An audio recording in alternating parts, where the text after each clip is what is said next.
Vous avez déjà remarqué que dans les films et les séries, les réalisateurs font souvent des petits clins d'œil avec des éléments cachés dans le décor? Comme dans les films Indiana Jones où Spielberg met des hiéroglyphes de R2D2 et de C3PO juste ici. Ou encore qu'il appelle un bar le club Obi-Wan. Mais ici, on parle d'ésotérisme, alors je vais vous montrer des symboles francs-maçons dans les films et les séries que vous n'avez certainement pas vus. On commence avec Buffy, tueuse de vampires. Alors, je ne parle pas de la série plutôt cool des années 90, mais du film nul de 1992. Buffy marche tranquillement dans la rue et elle est rejointe par Dylan de Beverly Hills. Et qu'est-ce qu'on trouve derrière? Un joli symbole ésotérique. C'est le symbole du compas et de l'équerre en franc-maçonnerie. C'est aussi une rune qui s'appelle Ingoise, mais pour moi, c'est avant tout le 5e élément alchimique. D'ailleurs, je l'ai fait tatouer juste ici, et je ne suis pas le seul. Le compas et l'équerre, c'est un symbole que l'on retrouve souvent dans le cinéma, soit parce qu'il y a des histoires de sociétés secrètes, soit parce que ça renforce le côté mystérieux d'un personnage, comme dans Shoot 'em Up, où le personnage, interprété par Paul Giamatti, porte une broche avec le compas et l'équerre. Mais des fois, c'est très inattendu, comme dans le film 3 cochons et un bébé. C'est un film d'animation assez peu connu qui intègre ce symbole de manière plutôt curieuse. Oh, attendez, quoi, papa? Une seconde. Qui a dit qu'on allait le garder? Juste ici, sur le fronton de l'arche. Il est très flagrant et surtout, je me demande ce qu'il fait dans un film pour enfants. Ami des auteurs. Si vous cherchez Saint-Germain-des-Prés, vous êtes dans la mauvaise direction. J.F. Trevor nous a fait des crêpes. Je fous en l'air. Et donc tu fais le con tous les mois? Je fais le compte tous les mois. Ça va faire de la pub, l'ami des auteurs, mais pas comme vous croyez. Salut les scribouillards, les caprices de la matrice numéro 4. Nous allons enfin lever le voile sur l'énigme que je vous ai posée le mois dernier. Pour les gens qui n'ont pas suivi, pour les gens qui découvrent la chaîne, il y a un mois, j'ai montré l'affiche d'un film que je vais remettre à l'écran. Et j'ai posé une petite question par rapport à cette affiche. Il s'agit de l'affiche d'un film d'animation de 2006, Lucas fourmi malgré lui. Et donc l'énigme était celle-ci. Lorsque moi j'ai vu cette affiche la première fois en 2006, quelque chose m'a immédiatement sauté aux yeux. Quelque chose qui n'est pourtant pas représenté sur cette affiche. Alors je ne vais pas faire traîner le suspense bien longtemps. D'abord, merci aux quelques personnes qui ont bien voulu jouer le jeu dans les commentaires, qui ont essayé de résoudre cette énigme. Donc merci, ce sont deux de mes abonnés qui ont répondu et qui malheureusement n'ont pas trouvé la réponse. Alors, nous allons lever immédiatement le voile sur ce mystère. Roulement de tambour.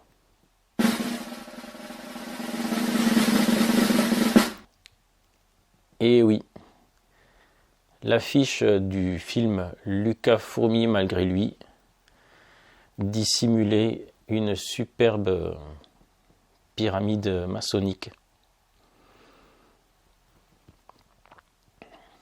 Alors, on va essayer de décrypter un petit peu et d'interpréter la présence cachée, la présence occulte de cette pyramide maçonnique. Donc tout d'abord, certains pourraient me dire que j'ai une imagination débordante, je ne suis pas auteur pour rien, et que c'est une vue de l'esprit. Que certes, on peut voir dans l'image une structure pyramidale, une structure triangulaire, mais qu'après tout, il y a d'autres il y a d'autres images, d'autres affiches qui reprennent ce schéma. Sauf que là, on a d'autres éléments qui vont venir confirmer ma théorie. Donc déjà, le titre vient symboliser la séparation entre le haut de la pyramide et le bas. Donc on a bien la base pyramidale séparée du pyramidion avec l'œil par le titre. Donc là, les esprits chagrins vont me dire oui, mais le titre, il fallait bien le mettre quelque part. Certes. Bon, donc admettons que ce soit une vue de l'esprit de ma part, que j'ai l'esprit mal tourné. On pourra penser ce qu'on veut. Donc très bien, allons un peu plus loin. Donc nous avons bien une image structurée de manière pyramidale, coupée en deux par le titre, et donc maintenant on va revenir à ce que montre l'image. L'image montre donc dans la partie basse des fourmis, donc un personnage, un enfant réduit à la taille d'une fourmi et avec lui un groupe de fourmis. Que symbolise la fourmi? La fourmi symbolise la masse, le peuple travailleur.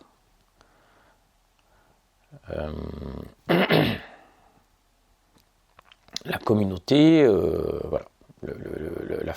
Les fourmis symbolisent les masses ouvrières, pour utiliser un jargon que je n'aime pas trop, mais on peut le voir comme ça. Voilà. Les fourmis symbolisent les masses, le peuple. Alors la pyramide maçonnique, on peut l'interpréter de multiples manières, très certainement. Donc on va pas approfondir toutes les interprétations symboliques, mais dans les milieux dits complotistes, la symbolique qui revient le plus souvent, c'est la symbolique négative du peuple écrasé par une élite omnipotente et omnisciente, symbolisée par l'œil dans le triangle. Donc là, si on superpose une pyramide maçonnique sur cette affiche, on a bien les fourmis, donc le peuple, dans la partie basse, et un personnage qui n'a pas l'air très bienveillant dans la partie supérieure, dans le pyramidion. Donc là, vous voyez bien que ce qui est représenté sur l'image fait bel et bien écho à la symbolique de la pyramide maçonnique. Et si je devais enfoncer le clou et vraiment chercher la petite bête et conclure ma petite démonstration, donc si on regarde ce personnage un petit peu malveillant en haut de l'affiche, on voit qu'il porte une sorte de harnais. Alors, dans d'autres versions de l'image, on voit que c'est le harnais d'une débroussailleuse. Et alors si on y regarde de plus près, et si on a un peu l'esprit mal tourné comme je peux l'avoir, on peut voir que l'œil du pyramidion est représenté sous forme de la boucle du harnais. Voilà. L'œil de la partie supérieure de la pyramide apparaît sur l'affiche dans la boucle du harnais que porte le personnage qui veut s'en prendre aux fourmis.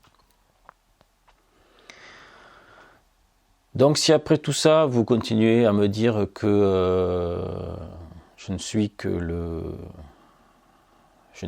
jouet de mon imagination, après tout, vous êtes libre de le penser. Mais pour moi, il est évident que cette affiche nous montre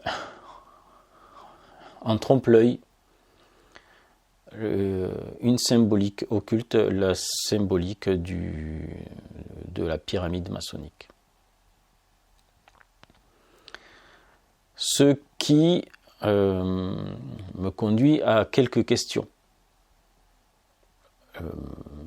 Même une seule. Pourquoi ?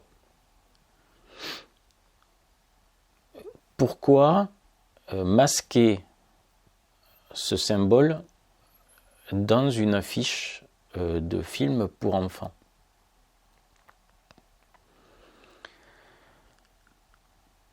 Pourquoi mettre un symbole d'ailleurs sur n'importe quel support, dans un film, sur une affiche Est-ce que c'est des initiés qui veulent juste signer leur création ? Ça peut être juste ça, une signature. Voilà, genre la franc-maçonnerie est derrière ce film. Point. Ça peut être juste ça, une signature. Ça peut être une communication d'initié à initié. C'est cher frère, tu trouveras dans ce film un message qui t'est destiné, va voir ce film. Est-ce que c'est ça ? Ça peut être un outil d'hypnose, appelons ça comme ça. Un outil d'hypnose, donc du coup ce ne serait plus à l'usage des initiés, mais à l'usage du public. Alors une hypnose, pourquoi faire ? Pour obtenir quoi ? Est-ce que ça veut dire ce film est l'œuvre de la franc-maçonnerie et tu vas aller voir ce film même si tu n'en as pas envie, le pouvoir hypnotique. D'ailleurs, regardez un petit peu le regard du personnage en haut de l'affiche. Sa position de main, ça pourrait être aussi une position un petit peu d'hypnotiseur et un regard perçant d'hypnotiseur. Vous voyez, ça ne m'était pas apparu comme ça, c'est en vous l'expliquant aujourd'hui que ça m'apparaît. Donc ça pourrait être ça, c'est va voir mon film, tu es sous mon contrôle, même si tu ne le sais pas. D'ailleurs, j'ai glissé un symbole occulte dans mon affiche et tu ne l'as même pas remarqué. Voilà. Ou alors c'est encore une forme d'hypnose, mais juste pour imprégner dans votre subconscient le symbole de la pyramide maçonnique à votre insu. Hein, puisque cette affiche de film est destinée au public, donc elle est destinée à être vue par un grand nombre de gens. Donc voilà, le pourquoi de la présence du symbole est posé. Ça, la réponse, je ne l'ai pas. Ou peut-être qu'elle est dans les trois que je vous ai donnés là. Ensuite, voilà, l'autre question que moi je me pose, c'est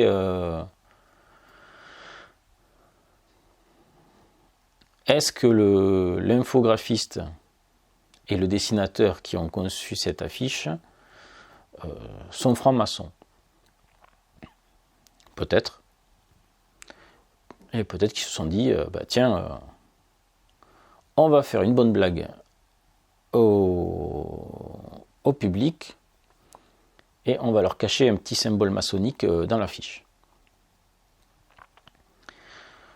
Soit ils ne sont pas francs-maçons, mais ils avaient un cahier des charges qui leur disait que le symbole de la pyramide tronquée doit être caché dans l'affiche. Et donc, francs-maçons ou pas francs-maçons, pour être payés de leur travail, ils se sont exécutés. Soit ces deux personnes, je pense qu'il faut au moins 2 personnes pour concevoir une affiche, donc un infographiste, un dessinateur, un illustrateur. Donc ces personnes ont été inconsciemment influencées pour que ce symbole apparaisse. Voilà. Donc, dès qu'on voit apparaître un symbole dans une image ou dans un film ou dans une publicité, dans un clip vidéo, et Dieu sait s'il y en a. Donc voilà, je pense qu'il est bon de se poser toutes ces questions. Pourquoi ce symbole apparaît? À qui est-il destiné? Quel message véhicule-t-il? Et quel est le degré d'implication des gens qui ont travaillé ou sur cette affiche, ou sur ce film, ou sur le clip, etc. Donc voilà, vous avez la réponse à l'énigme. Vous voyez ce que moi j'ai vu en 2006 et que je vois toujours, qui me paraît de plus en plus évident. Tout est question d'observation, d'interprétation, de perception du réel, de perception du monde. Je vous laisse méditer là-dessus. Je vous laisse m'en parler dans les commentaires si vous le souhaitez.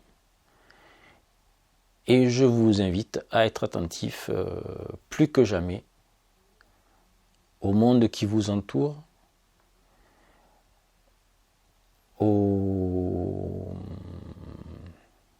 à ce que l'on vous montre dans les médias, à ce que l'on vous montre un peu partout dans la culture populaire. Comme vous voyez, c'est sur l'affiche d'un film d'animation, ça peut être sur la couverture d'un livre, ça peut être sur tout ce qui n'est pas naturel, sur tout ce qui est destiné à un public.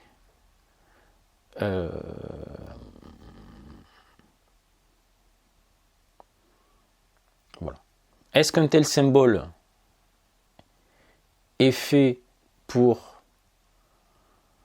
Voilà. Ça aussi, c'est une autre question. Pourquoi est-ce que moi je l'ai vu, comme je suppose que d'autres l'ont vu, et pourquoi énormément de gens ne l'ont pas vu? Alors, est-ce que je l'ai vu parce que déjà à l'époque je m'intéressais aux questions d'ésotérisme, d'occultisme et de spiritualité? Est-ce que j'étais préparé à voir ce symbole alors que beaucoup d'autres gens ne l'étaient pas? Voilà. Tout ça, ce sont des questions qui restent posées. Donc si vous avez des réponses pour moi, eh bien, allez-y dans les commentaires. Moi, personnellement, j'ai plus de questions que de réponses. Donc, si vous avez des réponses à m'apporter, elles sont les bienvenues.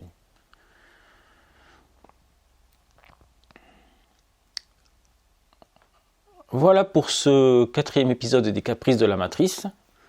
Donc, la semaine prochaine, on reprend le cours des vidéos habituel. Et sur ce, voilà. Merci les scribouillards. À très bientôt.